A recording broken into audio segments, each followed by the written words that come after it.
Hey, Brad, you said you wanted to look at this room and see how this room interacts. I don't think Boone is a surprise to a lot of people, but what did you see from him in these last few weeks that tells you he's for sure the guy? Yeah, there's a lot that goes into it. I know everybody, Boone is the obvious choice. There's no question about it, but and I won't get into everything and the whys, but there's a lot of layers to it when you're going to be named the captain. And Boone checks so many boxes, there's no question, but I did want to see the room. I wanted to see, because of the shift with the leadership, because of new guys coming in, the dynamic, the chemistry, and not that I was worried that Boone wouldn't fit in or people wouldn't respect him. And there's much deeper layers to that. But, as camp went along, and I think one of the first questions is, does the team need a captain? And I felt like it did. I felt like as we went on, we do have a young group, and then you start looking at the guys who we have, and then I go to where you started. Boone is the obvious guy. He's the guy that he embodies who the Columbus Blue Jackets are and what we want to represent, not just as a player, but as an individual. I've known him for a long time. He knows this city inside and out. He knows the team inside and out. So, but then there was more discussions with it. I talked to my coaches. I did talk with Yarmo and those guys. I wanted input to see what they thought, and it did. It became to the point where he's the guy. How did this work? Did you pick it by yourself? Was there a poll among the coaches, or what was the process? Yeah, there was no poll. I made the decision, but with lots of input. Let's put it that way.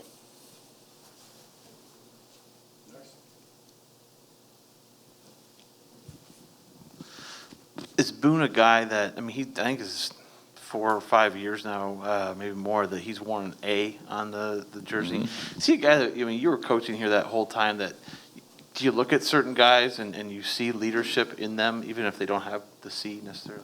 Yeah, I think there's intangibles that leaders have that others don't. And I've known Boone for a long time. I knew him right when he came out of junior.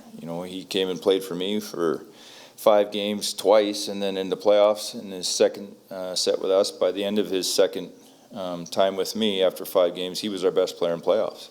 And that was coming in as a 19-year-old. So that told me a lot about him then, just that as an individual, as a player, how determined he was and we had a fairly veteran group at that point, and some really good players down there, and by the end, he was our best player. There was no question in my mind. I remember sitting in my office with Jared Bednar and Nolan Pratt, and this is when he was leaving junior. I remember saying, he's not going to come to us. He's going to find a way to get there, and he did. He was, they always talked about his skating. They talked about the things that he couldn't do. And, as coaches, we're looking at things he can do and what he does very well. And I just had this feeling, I'm like, we're never going to see him. And we didn't. And I was really happy for him. And he's just kind of grown every year. I think if you look at him, he's grown as a player and not just as a leader, but always trying to get better, always coming in better shape, always pushing the limits that way. And, I think this is one of his best camps he's had for us. So when you look at all those things, they just add up, and he's got the respect of the room. He really does. When guys were generally happy for him when he got named cap, you could just tell. You could feel it. Brad, it's pretty clear that he leads by example, just in the way that he plays, practices, etc. Is he a vocal leader, from what you can tell as well? Is there that side of him in the room? Well, we'll see. I've told every one of our leaders, the guys that were named, you were named because of what you are and what you represent. Don't change who you are. I've had an experience being named a captain. It was actually Nick Foligno's dad. And I was 21 years old in the American League. And the first 8 games, I was a hot mess. I thought I had to do everything, and he sat me down. He said, look, just be who you are. That's why you were named captain. And so I've always kind of shared that experience and tried to just help these guys and go, look, don't be anything other than you are. Lead how you feel is the right way. Some guys are vocal, some guys are quiet. Some guys do it by action, which I prefer anyway. I think that's the best way to lead. He's definitely an actions type guy, but I'm sure there'll be times he's going to have to speak up and challenge his teammates and talk with them and put an arm around a guy and maybe give a kick in the shorts to another guy. Not to put any expectations or pressure on Boone or anything, but this is a team that's undergone a lot of change the last year or two. Do you see potentially a pretty big season, that he could have a pretty big season here with maybe even a more increased role than he's already had? Yeah, I'm not even going to go into ice time and roles and that. He's going to be part of. He's one part of everybody. You know, he's the captain, but you know that doesn't mean it's all falls on him. We have a really good locker room right now, and you can feel it. And that's what I was excited about camp, to see how this group is going to kind of gel and mesh and see the different personalities, and you know, and bringing new guys in, and the shift in leadership. You can see there's change, but I think it's in a really positive way. It's certainly not all on his shoulders, I can tell you right now. You're going to have 23 guys in there that every day are going to be battling together. He is the head of that leadership group, but it's not all on his shoulders, and we are a family. That's how it's going to be dealt with.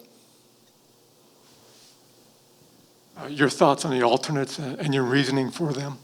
Well, so I'll go with Bjorky. I think I've loved just how he's progressed. I really have. If there's one guy that's had to kind of go through the ringer with this organization and the challenges and that he's been asked to do, you know, he come from junior scoring 60-some goals, and there's high expectations of that, even though he wasn't like a first-round pick. You know, you're almost, it's hard when you're that talented and you're an overage, or not an overage, but a 19-year-old at that level. It almost comes easy, and you're playing with older guys, and your team's elite, so sometimes you don't learn the other aspects of the game as far as the defensive side, that competitiveness that you need every night. And so, not by their own fault, I think when they come here, they're a little bit lost at times in what's required on a nightly basis. And one of the hardest things for a guy, I believe, to stay in the NHL is consistency.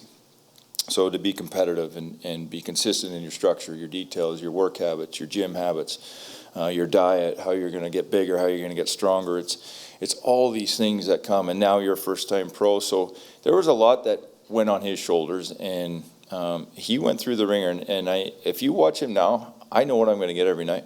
I do, and not just because of his goal scoring and his points. It's his consistency and his competitiveness, and not as a 6'4" frame. And I watch him, how hard he competes, and we always try to say, hey, watch Panarin. You know, when he was here, like, he's an undersized guy, but he's ultra competitive, and so he was a guy that I think has just grown into the role and is ready to take the next step. Gus Nyquist is an older guy for us, missed last year, who we really missed. I felt his presence in the room, even when he rehabbed. And you know, I said this a few times when I watched our team down the stretch, and now he was practicing every day, and watch how knowing he probably wasn't going to play, how he still prepared, how he went in the gym, how he challenged his teammates, even when things weren't going well. I was really impressed with that, and I know he has respect to the room in there. I think he always makes players better when he's with them, and he's got a voice and been around the league a little bit, so he was another almost obvious choice for me.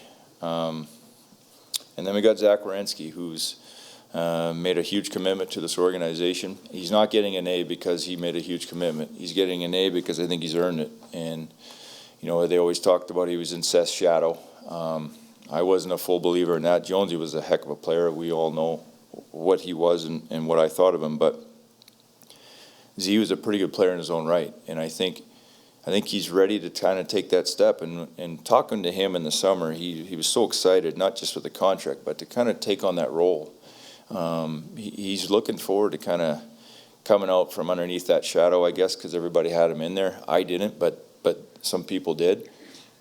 But he's ready. He's enthusiastic. He's made a commitment to the organization, which I love. Like he wants to be here. He wants to lead. He wants to do it right. So, you know, when you talk about that group, that's the shift. That's where it's at. I think you got a few different flavors in there of what they are and what they represent, but I'm really excited what they're going to bring to this group. And again, it's not just on them. It's on everybody around. It's Jake Voracek was a guy I really thought hard about. There's only so many A's you can give out, right? So Jake, I've been so impressed with his passion, enthusiasm in camp, what he brings, how he's talking to our guys, how he's helping certain players and individuals. So, you know, I talked to Jake too and said, look, I could have easily thrown an A on you, and I don't think I'm going to get anything different if I don't. you know, which he just loves to play and compete. So, and there's more guys I can name, but I'm excited about our group and just what I've seen them kind of grow together here in a short time.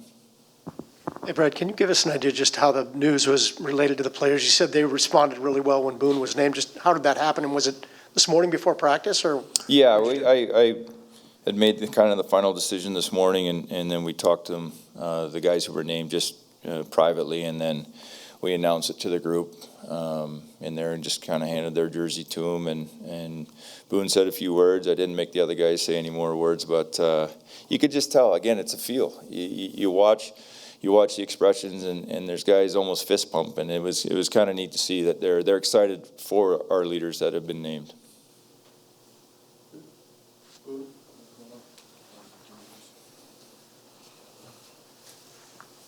I guess I'm supposed to pass this off to Boone here, right? That looks pretty good. There it is. So, great job. Thanks, you bet.